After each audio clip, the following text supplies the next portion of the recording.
Cricket et al. It's a website. It's a podcast. Pete, it's a way of life. It's Gideon Haig over here. Peter Lawler over here. And welcome to Cricket et al., your independent cricket podcast. Pete, where the hell are you? I'm at the back of the press box. It looks like I'm in some sort of perp lineup, doesn't it? There's some people with very loud voices down the front of the box. Anyway, so nobody knows the struggles I've seen. Okay. Oh, my life. Yes. Okay. What is it the kids say? FML. Yeah. Which might be Sam Konstas' state of mind. Well, yes, he, indeed. Catches the team bus back to the hotel tonight.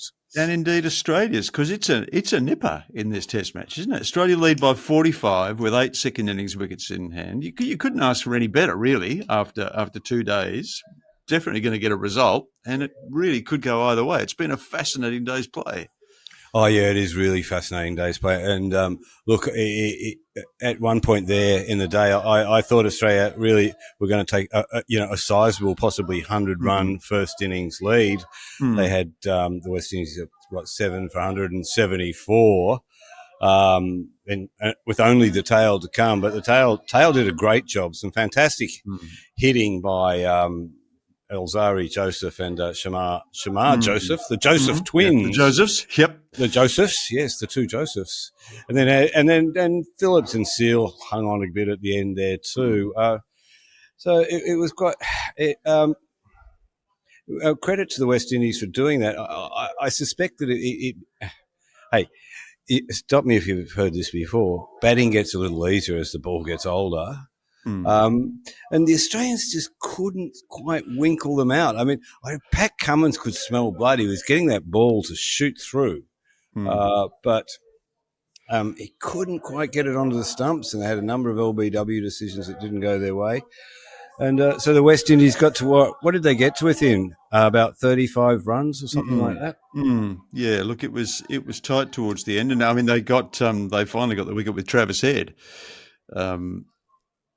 So they'd had to turn to their emergency bowling supply in order to winkle the West Indies out, and they ended up with one of those nasty little periods just before stumps that the light didn't quite peter out enough to bring an end to the day's play, and they managed to lose 2 wickets, which of course we'll be discussing probably until the next Test match.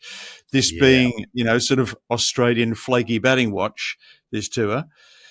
And they are, as you said, Sam Konstas and Usman Khawaja, and I mean both dismissals were kind of pregnant with significance. What did you make of them, Pete? Sam Konstas has dragged one on again.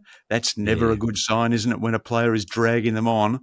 No, he dragged it on. Look, I spoke to a few people about it. I mean, the shot was there to play. It was. But he wasn't quite in position to play it, was he? He was a little off balance. It almost looked like the decision to play it was a little late. It was late, and that cut became an act of self-harm. And when it cannoned into the stumps, you kind of saw his head fall, didn't you? Oh dear. But I don't think it was just his head that fell, because this is a fast approaching crisis for Australian cricket. Yeah. There are now 2 Test innings between Sam Konstas and the England arriving in Australia for the first Test, which is in your favourite city, I think. Indeed, yeah. Pete, it looks like. What did you make of the shot, Kids? Because you probably would have seen more of it than I did. We get one television replay here. There are no televisions in the box. Yeah. He looks quite statuesque. Konstas, like he's rooted to the spot. He seems to be sitting on his heels, and then he throws his hands at the ball, and because the bat's coming down at an angle, he's putting his wicket at risk. This is what happens in Test cricket, though. You get a working over that you don't get at first class level. You can kind of bluff and blag your way through first class cricket to a halfway decent record, but Test quality bowlers, wherever they are, will find you out. Yes, you're right. The ball was there for the shot, but he was not in position to play it. Yeah. Yeah, so and I mean, we've been signaling this, and I think we're going to be writing the same story over and over and over until that first team is picked for the summer. But the Australian A Series in Darwin, which is there are two first-class games against Sri Lanka later this month, and then those early Shield rounds again become so critical. I feel we were in this place 12 months ago. Yeah. Weren't we? It was that's right. I even had a phrase for it, didn't I? The Great Australian Bat Off. Yes. Well, yeah. the Great Australian Bat Off Well, might be at hand again. announced Sam Konstas as the winner. Well, he came second in Pro this tem. He came second, didn't he? He in came the Great second, Australian didn't he? Bat Off. Yeah, Yes, because McSweeney, of course, was given the first bite at the cherry and didn't make a great fist of it. But on reflection, yeah, maybe it wasn't so bad. Yeah. Anyway, and then Usman Khawaja, who's at the other end of his career, but his feet also aren't moving at all. He is rooted to the spot. I mean, in a way, he's been a bit unlucky. That was a good ball to get when you kind of make the positions that Usman does. It went late and it went a long way. He's reviewed it. I don't know why. A touch of desperation, but that's 3 consecutive LBs on the back foot, isn't it? And you've got to admit that you have a problem before you can address the problem. And I don't think Usman's quite got there yet. No, he has a tendency to be trapped on the crease, doesn't he? I reckon that one kept low, and there's quite a few balls appeared to keep low this afternoon and in that innings, and that's going to make it a bit of a crapshoot. What's left of this match? Yeah, Usman's vulnerable to that dismissal, and probably has been for much of his career. And maybe that's too. It's just you rely on your hands and your eyes when you're in your prime. You can fall away pretty quickly in cricket, can't you? And he's in his 40th year. I still reckon he'll be opening in the first test. Yeah. Well, I think nothing's surer, to be honest. You can fall quickly and slowly. Here's a stat for you. Since Boxing Day 2023, Usman's made 881 runs at 31 in Test cricket. If you take out the 232, which of course we would never do because we've made a T-shirt out of it, but that's 649 runs, average 24. Yeah, now that's 2 years worth of subsidence, or 18 months worth of subsidence. So it's crept up on us a little bit. We've been making excuses for him. Bumrah's just so great. Who have we got to replace him? The ball does a lot early in the innings in Australia now with the double lacquer on the Kookaburra ball. But after a while, it's you got to face up to some harsh realities. Look, the thing with Usman is, and it was similar with Ricky Ponting in the back half of his career, that he would drop back to first class cricket and he still makes runs. He was still, he's still getting good returns in first class cricket where others aren't. Yeah, because he has, the wisdom and experience. Yes, like you and I, to get through those situations. And I recall Ponting going back to the Shield a lot. In the last half of his career, and when we were casting about for who's making hundreds in the Sheffield Shield, guess who it was? It was Richard bloody Ponting, which was probably the guy that everyone was looking to replace at that time. But I don't think the cupboard's as bare as it was then. There are batters from last year's Shield who've impressed me to some degree. Okay. Yeah. Right. Yeah, okay. Well, we'll get to them. Plenty of time to review the potential. In the meantime, we've got to make the best of what we have. Let's not start to talk about Marnus's comeback too soon. Let's get this game out of the way first. It was good. I was strangely reassured by the sight of Nathan Lyon tonight. There's something about Nathan Lyon coming out as night watchman that has just this reassuring familiarity. Did you think that the sight of that sort of that filthy arm guard of his, the grizzled beard, the general kind of cussedness, the short back lift, that resilience? He got hit on the biceps by Alzari Joseph, didn't flinch, as tough as nails. I disagree. He shouldered that ball. He dropped his shoulder into that ball. That was the act of a night watchman. He wasn't getting his bat anywhere near it. It was a bit like, you remember Matthew Wade batting in that New Zealand series? I do. The Oval Test match. Yeah. No, and the New Zealand series yes. when he was getting bounced all the time. But what was the guy's name? I keep thinking it's Warner. Wagner. Thank you. Yeah. You're very close. Yes, it was the German guy.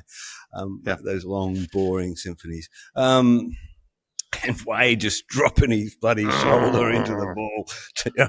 I'm not putting my bat anywhere near that one. And of course, that gave Lyon the excuse of running off to get medical attention, which soaked up another very sagacious. Wisdom and experience, Pete. Yeah, I don't think Nathan would know what sagacious meant, but it was cunning, wasn't it? And well done him. I'm sure that the word in the dressing room was get the medical staff out there right bloody now. Big day for Cameron Green tomorrow, Pete. Big day. Carries a lot of hopes. She's almost got out first ball tonight, though, didn't he? Oh, just the one you did not want. No. Ball staying down, and then one spits, and just fell short of the slips. So Australia could have been 3 down, and with the West Indies right on their tail, but they've kept the Australians within sight. Every time the Australians have threatened to slip away in this Test match, the West Indies have tapped them on the shoulder. Yes, I didn't hear that. Okay. Sorry, there's people making noise here. All right. Okay. I'm potting under. I'm a bit like the night watchman here, putting my shoulder into the pod. Sorry about this. I still want to know what you said about Under the Southern Cross. I must go back and listen to that bit of the pod where my hearing aid failed the other day. Oh, it's fascinating, Pete. Fascinating, absolutely fascinating. You don't want to miss it. Did it involve Banjo Patterson? I didn't hark back as far as Banjo Patterson. That's a bit of a cliche, that one. But no, it's this particular interesting hymn-writing cleric of the 19th century. Yeah. Go and check it out. Tonight I'm going to go and listen to that podcast. Okay. Yeah. I look forward to hearing what you said. Well, let's go back to the top of the day, Pete. The day began with Australia, spoiling Craig Braithwaite's victory parade in his 100th Test match, the first West Indies to play 100 Test matches since Chris Gale. He got out in the second over to Josh Hazlewood, caught and bowled, and then a second caught and bowled, Pete. A second caught and bowled and a spectacular caught and bowled by Patrick Cummins, Kesey Carty. I keep thinking of these Casey Kasem, but in fact it's Kesey Carty, isn't it, batting at number 3 for the West Indies? It's a great name. Describe it for us, Pete. You were there? Hey, I was there. And can I just drop in a little stat there? I think that's only the 9th time that has happened in Test match cricket, that there's been 2 caught and bowls. I sent the query back to Cricinfo to their nerds in head office to see what happened last. Cummins has always been such an athlete, hasn't he? And such a great athlete. And that run, that dive, that getting that one hand under the ball was an outstanding piece of athleticism from a fast bowler. And it's such a difficult thing to do when you're a fast bowler. I know, Gideon, that you've played seasons as a semi-seamer. And, pulling out of your follow-through and attempting to get to a ball that's popped up in the opposite direction is not easy. Yeah. No. You're running off the pitch. And then you have to zigzag back the other way. It was a beautiful ball too. Little wobble seamer on a length. Kesey's trying to defend it.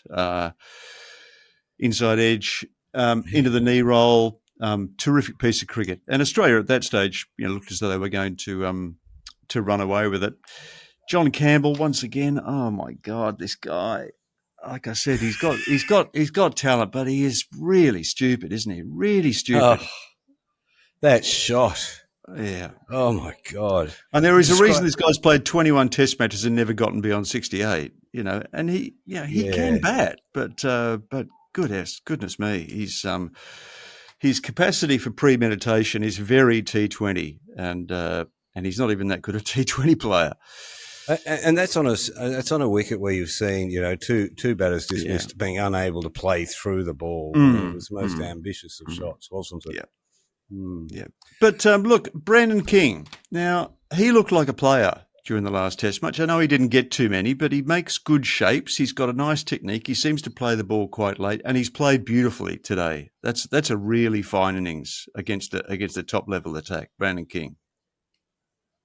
Yeah, that's a fantastic innings from a guy in just his second Test match. And it was clear that they decided they were going to have a crack at Nathan Lyon today, and they played him well. That 6 down the ground was a terrific shot. He's made 50 off 71. That's the first West Indies 50 of the series, and that's.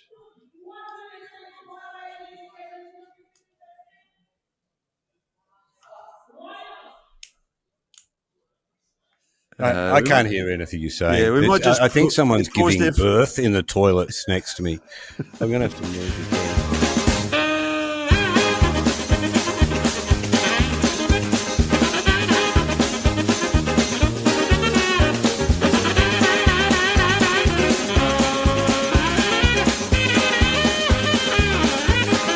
Take 25. Okay. We've taken a short break on Cricket Ezra while Pete found somewhere that wasn't adjacent to someone giving birth in the toilets. And we're back to discuss Brandon King. Brandon King, the exciting West Indian prospect, who actually played bloody well today. I mean, he looked like a cricketer in the last Test match. I thought he made quite good shapes. He looked reasonable defensive game. And today he played some attacking strokes and looked very attractive. Yeah, he's been a long time coming, is my understanding. I think he's about 30 years old, isn't he? Yeah. And he got there and abouts with first-class cricket and around the West Indies side a long time back, but then just disappeared from the scene. Yeah. I think it's probably instructive. I don't know much about his story, but I think it's another example of those players who actually come into their own quite late. Yes. In their cricket career, and we're seeing that. We're seeing a fair bit of that in Australia, aren't we? And I reckon we're going to see a fair bit more of it. I don't know if I've said this on the podcast before, Gids, but I reckon you know what you are and you know what you know. And McDonald and Bailey were both mature age cricketers who became, who were brought into the Test team, right towards the back end of their careers, and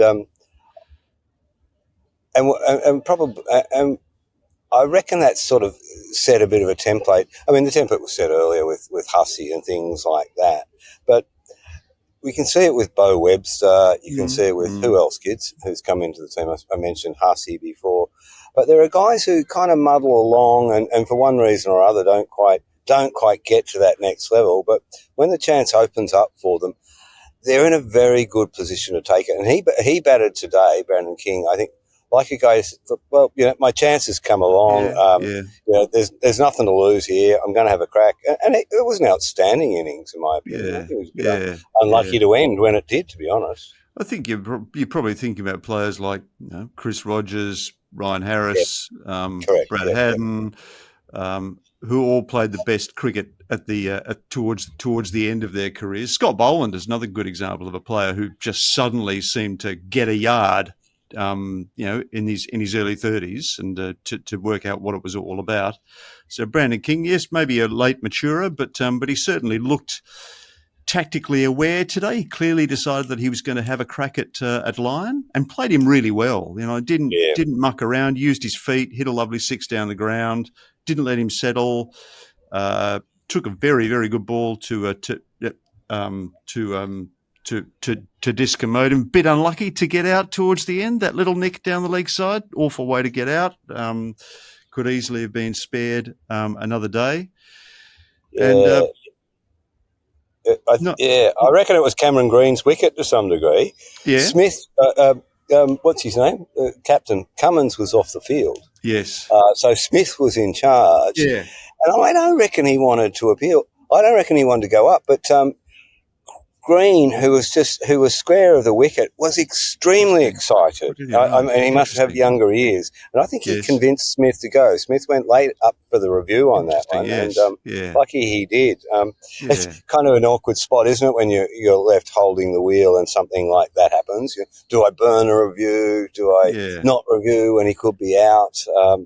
Smith did. Of course, Smith has been there many times before, of course, but he made the right decision. Yep. And I reckon he was a bit unlucky, but it was a nice ball from Lyon. He bowled a couple. It was a very nice delivery today. That one that got Greaves was a ripper. Oh, it was a lovely ball, and a lovely piece of keeping by Carey too. Those inside edges are often very difficult to take when the ball's coming through at different heights. The Joseph brothers, the non-Joseph non-brothers, they had a partnership towards the end that narrowed the gap between the two sides. There was a bit of interaction between Alzari Joseph and Mitchell Starc, Pete. Can you tell us about that? Well, you probably saw more of it than me. I was seeing it from a distance, Gideon. So, things did get a bit heated. I think Shamar Joseph gets up the Australians' nose a little bit. I think he's a bit lippy. And look, tail enders who bat like that tend to get up your nose as well. I watched those two having a net practice here before the game, and you've got to watch yourself because they are range hitting. They are trying to hit the ball as far as they possibly can, and they're both beautiful, clean hitters of the ball. Yeah, they love the swing, Starc at his best, I think. The other highlight of the day, I don't know if you're awake for it, Gideon, was the pitch invasion. Oh, the black dog. We love a black dog, don't we? Yeah, extraordinary. It's come on at fine leg. It's wandered slowly across the field. Nobody has bothered to run out and try and shoo it off or anything like that. It's exited at what is a third man in front of the Australian dressing room. And when I was out there last night, I noticed there's a big red fire hydrant just outside the dressing room. And I thought, the dog's just gone for a pee. Like, what dog's not going to take the chance of peeing on a red fire hydrant? Unfortunately, it didn't. And now, guess what? Have a look behind me now. Can you see that there? He's back. There's two dogs. There's two dogs out in the field just lying there enjoying themselves. I hope they're not going to be chased off by a drone, which is what happened to the dog earlier. Oh, that was a bit, I'm not sure I like the drone very being 21st century. Yeah. I think that drone, I don't know more about that, but I did enjoy the dogs interlude, and it came back, wandered down where I am now, and up into the crowd. Still, nobody's bothering the dog. The dog seems to have every right to be here.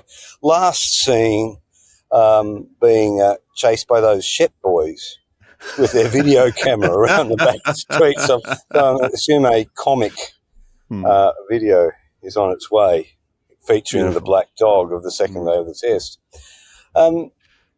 Gideon, cricket et al. Broke a story this morning. I did. Tell us all about it.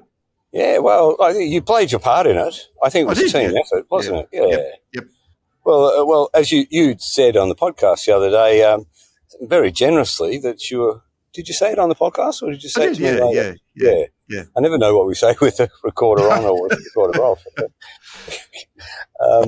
That you were willing to give. Oh no, that was off air. That was actually off air. Yeah, was it? Yeah. Okay, so I've got this cap here. You might as well give it to Pat Cummins. I'm never going to wear it. Yeah. And I thought it was a generous idea, and of course I forgot all about it. Yeah. But as you can probably tell, I didn't get any sleep last night, hence the chaos of the evening. I was up this morning. Oh, that's right. I'm supposed to ask. So I sent Pat a message. I said, listen, Gideon's very generously offered to give you his baggy green, his Albion baggy green. He said, don't worry, I got another one. And I said, what, an Albion? He said, yeah. And I said, hang on a minute. That last one was supposed to be the last Albion in existence. Like the Tasmanian tiger. Yeah. And he said, and Pat said, I kind of been hearing this story about this is the last Albion for a couple of years now. Okay. So there seems to be they always seem to find just one more. So somehow they found just one more.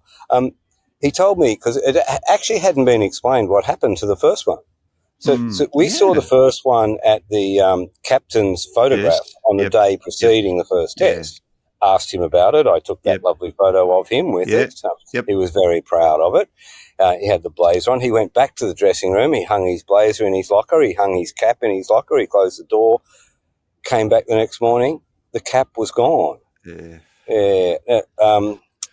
a pretty narrow field of people who have access to those dressing rooms at any time. It's pretty strictly policed who can come in and out of the dressing room. There's been a police report made. Right. And the police are going to interview these people, but once these people know that the police are onto them, there's a sort of thought in the Australian rooms that they will just get rid of that cap. It'll never be seen again. Right. But, you know, it's not a thing of great value. I mean, it's not a thing of any emotional or historical value because it's never been worn in a test match. No. It's a bit like the one that you own to some respects. So, yes, that let us have an exclusive on the old Substack website. Nice. Yeah. Could it be an inside job? Only 12 suspects. Oh. Could be like, Yeah. Do you it's reckon in someone, maybe it's in someone else's bag. Who'd be cranky with Pat in the team? Marnus has been dropped. Yeah. It's got a lot of surplus energy. Yeah. Well, Smudges got eaten by rats. Remember? Yeah, right. Yeah, it did. It just got left somewhere, and the rats got to it. This reminds me disintegrated. This reminds me of a story, Pete, from the 1899 tour of England. Were you covering that one? Were you? Oh, no, hang on. That was my calendar. Just about. Not you. Yeah. There's a story in I think it's Joe Darling's book about how he had a pair of tweed trousers that apparently the team decided were far too old and had to be replaced. So it just disappeared one night on the way to England. Someone in the team had thrown it over the side. My mum did that to my favourite pair of shoes when I was like 19. She thought they were so horrid, she threw them out and bought me a new pair for Christmas. And you've never got over it? Imagine how unhappy I was about that. It's nothing worse than a new clothes, is there, Gideon? I've just got those old ones really good. The heels had fallen off them. You know, neither of us have ever dealt well with change, have we? No, we do tend to hang on to things for a little bit too long. Speaking of Smudge, I had that Brooke character from England interviewed today after he and Smith had put on 303 runs. Yeah. And he referred to their Smith as Smudge. Interesting. It's like Dusty Miller, isn't it? And Nobby Clark. Every Smith becomes a Smudge. Do they? Is it a common name for a Smith? I think so, yeah. Wow. I think in future cricketers might want to start trademarking their... well, we see MS Dhoni the other day. He's trademarked Captain Cool, hasn't he? Well done. Yes, I was thinking that, yeah. I think that's more to prevent other people from commercially exploiting it, because apparently someone had used it and was passing themselves off as a Dhoni-related deal. Yeah, I don't think he's got any plans to exploit it himself, but he just sort of wanted to nail it down, much in the way that, of course, Bradman is trademarked in Australia. Yeah, but Howard passed that. That's right, Yeah. It's a bit odd. And also sort of put some sort of legislation in place so you can't publish Bradman letters, even if you own them. I think that's, of course, the literary estate is owned by John Bradman, and I think you do have to apply to John for permission to quote from them. Oh, you don't think that was part of the Howard legislation? I don't think it was. No. I think that's more an understanding of who owns the copyright for a correspondence, and the copyright in here is for 75 years after death. Oh, is that how it works? I think that's right. Yeah, I don't think that's got anything to do with Howard. I'm sure if John Howard had the wherewithal, he would have done something about it. But I think that kind of takes care of itself. That is an extraordinary test match being played out in England, and it looks like a real battle of the heavyweights compared to what's going on here, doesn't it? So England's incurred 6 ducks, and they've ended up making 408. How do you do that? And that Jamie Smith, extraordinary, isn't it? That Jamie Smith made 100 before lunch, from 80 deliveries. I think it's about it's equal with one that Brooke made, wasn't it, in Pakistan very early in his career from memory. Yeah. And he's muscled it too. You know, he's not mucked around. They've been proper cricket shots though. He took 23 off and over from Prasid Krishna. Jeez. So what are they, 342 of those two put on? And a score of 407. I know. Yeah. And they've and we're only on the third day. And there's going to be a result. So England are 5 for 84 when Stokes gets out for a golden duck. Smith's on the hat trick and just crunches the first ball for 4. Yeah. I see our mate Mike Atherton's called it a Gilchrist-like innings. Yeah. Yep. Yeah, no, it's fair enough, I reckon. Definitely. Yeah. That's they had the field back. They had the field set for the short ball trap. And he just says, well, I can hit it further than you. They just back themselves these days. They just back themselves. Yeah. Well, I'm still Alex Carey's still my favourite wicketkeeper. Yeah. Okay. All right. That's fair enough. Somebody in the comments said that they suspect that Alex Carey might be moving to the place in my heart where Simon Kadich has always been. Ooh, that's impossible. Okay, big cool. That's not airy enough. Yeah. Anything else to report? I have a little statistical byway, or a little experiment with AI last night. So when Travis Head took that caught and bowled right at the end, I thought, I wonder how many times there have been 3 caught and bowls in a test innings. So I asked AI. Anyway, the record apparently is. The record for the most caught and bowled dismissals in a test innings is 3, held by several bowlers. According to AI, it's been accomplished 10 times in Test cricket. Oops, something went wrong, the Google AI replied. So I asked again. I said, I'll give it a second go. Right. So it's told me that Jim Laker, Anil Kumble and Ajaz Patel actually took 10 caught and bowls in a Test innings. Well, that can't be right. That would have been something to see. That's an outstanding. It's extraordinary. Yeah. Has it got video evidence of these performances? Yeah.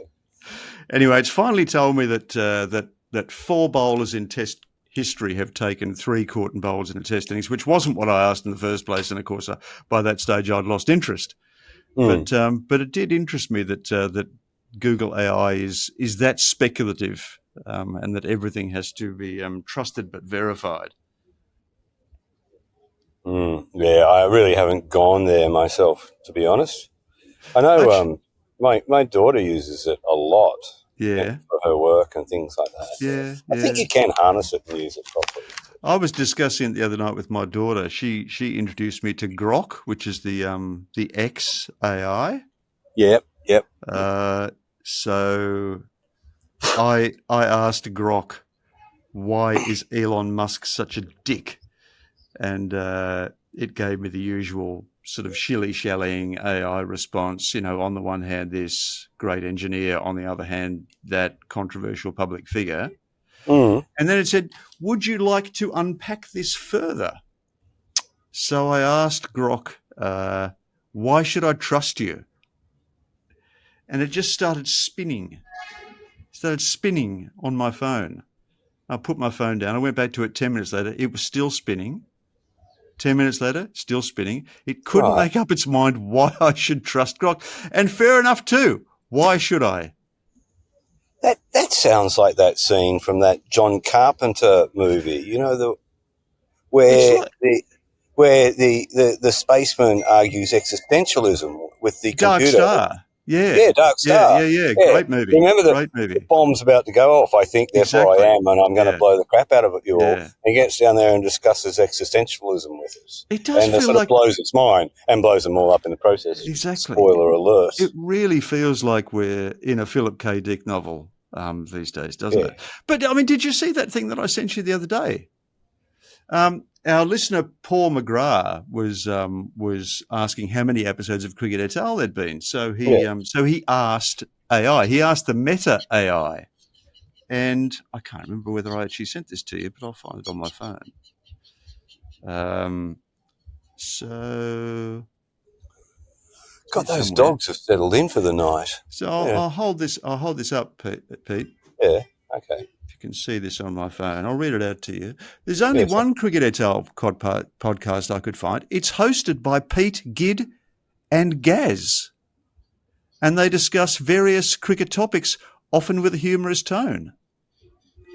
So, according to the Meta AI, there's a mystery third host of Cricket et al. Called Gaz. It's the ghost in the machine. It is. Who is this third person who Deus walks Ex with us Machina. as we approach Yeah. Jerusalem? Yeah. Spooky. If anyone wants to speculate about the identity of Gaz, please feel free to do so in the comments. Oh. I had a goat curry last night, speaking of Gaz. Okay, all right. That probably indicates that it's time for us to wind up Cricket et al. Pete. Before I get back to referring to Casey Carty as Casey Kasem.